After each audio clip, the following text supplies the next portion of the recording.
আলহামদুলিল্লাহ, মানিকগঞ্জের শহীদুলের গান আমার চ্যানেলের নাম।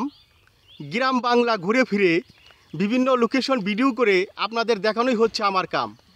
প্রিয় দর্শক, আজকে আমি আপনাদেরকে দেখাবো মানিকগঞ্জ জেলার সাটুরিয়া থানার বালিয়াটি ইউনিয়নের বাগবাড়ি শিমুলিয়া গ্রামের আব্দুল আলিম কাকার যে বোতলের সাহায্যে বা বোতল দিয়ে যে বিল্ডিং বা বাড়িটি নির্মাণ করবেন, সেই দৃশ্যটি এখন আপনাদেরকে আমি দেখাবো।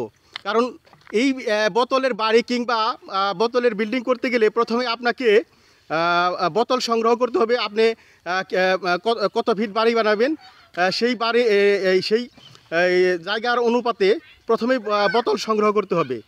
এরপরে আপনাকে সংগ্রহ করতে হবে বালু। তারপর সেই বালুগুলো এই বোতলের ভিতরে ভরতে হবে। সেই ভরার পরে তারপরে মুকা দিয়ে সেই বোতলটি আটকে দিতে হবে। প্রিয় দর্শক, আজকে আমি এখানে আসছি কারণ বাড়ির শুরু থেকে শেষ পর্যন্ত আমি এই ভিডিওটা করব।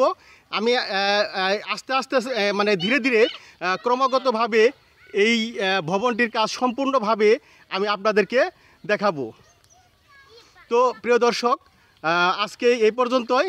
দেখতেছে আপনারা ভিডিওতে দেখতে পাচ্ছেন যে আমার যে আলিম কাকা, যিনি এই বাড়ির মালিক, মানে যিনি এই বাড়িটি নির্মাণ করবেন, উনি নিজেই এই বালুগুলো ভরতেছে। এবং এখানে আরও অনেক লোক আছে, আমি সেগুলো দেখালাম না কারণ অনেক মাছ আছে এখানে রয়েছে, আমি তাদের ছবি দিলাম না। তো আমি আস্তে আস্তে যখন এই কাজ শুরু করবে, মানে যখন গাঁথনি হবে, সেই দৃশ্যটি আপনাদেরকে দেখাবো। এরপর যখন শেষ করবে সেই দৃশ্যটি আপনাদেরকে দেখাবো। ক্রমাগতভাবে আস্তে আস্তে আমি ধীরে ধীরে আপনাদেরকে এই পুরো বাড়িটি কিভাবে নির্মাণ করে সেই দৃশ্যটি আপনাদেরকে দেখাবো।